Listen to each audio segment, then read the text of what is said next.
The market, which brings us to our next segment. Recession fears, are they hitting the C-suite? And economic decline topping the list of concerns for CEOs, that according to the Conference Board, which is a business research group. Let's bring in EY's America's Vice Chair of Accounts, Sam Johnson. Sam, good morning. Good morning. Happy New Year. Thank you for having me. Is it going to be a Happy New Year for investors? You know, I think so. If you look at how we're starting the year, I think we're starting the year in a very solid place. That's thanks to, good news that we got in the fourth quarter, easing of tensions on trade. So I think that's very positive. But I think the thing that really is interesting is that's countered by what we're hearing from our clients. So our clients are still dealing with uncertainty, and some of them are almost paralyzed by what we're calling the complexity crisis. It's really driven by three factors. First, geopolitical risk, which is really causing a lot of problems with supply chain, strategies around trade access. The second, believe it or not, is societal expectations. Customers, stakeholders are expecting different things for companies than they did in the past. Social responsibility. Social responsibility, those types of things. And finally, the one I think is the most important is digital disruption. That is really creating a lot of havoc for our clients. So can I just jump in here and say, companies have brought some of this concern about society's view of them totally on themselves. When the Business Roundtable goes out and says, yeah, making money is no longer our prime objective, we are now really beholden to all the stakeholders, we got to be careful. That's raising expectations that are completely unrealistic. And in my view, it was totally setting them up for just exactly the kind of problem that you're talking about. Yeah, but now management teams have to actually be prepared to deal with that. Yeah, it's a huge mistake. And it's real. So when you take all those factors together, that really creates a really unique environment. But I do think when you look in 2020, one of the positive things is that I think for innovative companies and for entrepreneurs, there's going to be significant upside because of this disruption. And that's where they typically find the opportunity. And President Trump is still president, so there's not a lot of regulation or red tape, and that is always good for business. What growth opportunities do you see in 2020? Because I asked you in the break, I said, is 2020 a year to play it safe or double down? And you said both. Yes, both. And I'm not trying to give a safe answer, but we really do believe that. So play it safe to us really means getting back to the basics. So companies need to do things like look at their cash flows. They need to take expenses out. They need to move to automation. So they need to do the basic things, get rid of non-strategic assets. But on the double down side, it's really about investing in the future. What technologies can change your product set? What new markets are you going to get into? And I think that's the difference. In the past, all you really had to do was to weather the storm.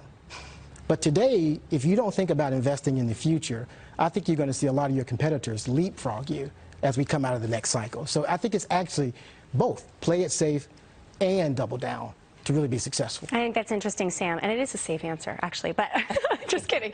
But cloud computing grew 37% year over year. Things like e-commerce, which over just in the last segment of the market went up 18%. You've got huge digital disruption, and we've got a long way to go. There's going to be a lot more people in the world that have access to these things that are going to be able to change their life in a digital way. Now, is that where you're saying that the real growth I'm so glad you mentioned that, because I really encourage our clients to move faster to digital. I'll give you a real quick example. I was talking to some executives at a construction company, and we were talking about building a digital roadmap.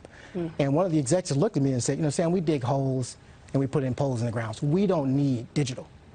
6 months later, they called us back and said, one of our competitors has introduced an application that gives utility companies access to our work orders. They can see the status of our work. They can see change orders, and they can pay their bills electronically. How do we respond? And so this digital disruption, I think, is going to impact every industry. No one will be immune to it. The good news is there's a tremendous amount of opportunity in that. So you're going to see companies continue to change and continue to take advantage of this disruption. Transformation. I feel like, though, as you're speaking, the bar for a company is just so high. You have to be socially responsible and moral and somehow make money for your shareholders. You have to be top of the line with technology. At what point is a company actually able to do what the point of their company is? Make money. Make money, yes. Well, I think that's what's making it so complicated now, right? And I think companies have to actually do both. You can't just focus on the short-term issues. Example, companies are having to change their business model. So we're seeing traditional manufacturing companies actually think about outsourcing their manufacturing, taking that capital and investing in a technology to differentiate So their everybody's products. a tech company. Everybody is going to have to move towards this disruption. Yeah. Jack? I just think everyone's supposed to do this.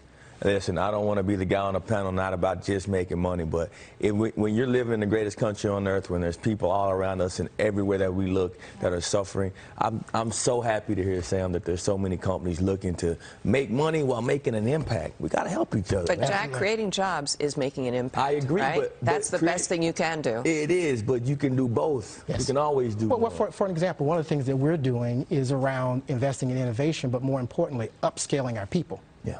Right, and so the fact that our people need new skills. Upskilling. Yeah, so giving them new skills that are going to be really relevant in the new environment. So yeah, if you're anything like me, where I just outsource something with like my phone or TV that I can't do to my husband, that's bad. You have to know how to do everything. You're upskilling his skills. That's very good. Sam Johnson, you can fix my TV anytime. Always willing to do that. Thank you so much. All right, coming up, a paper.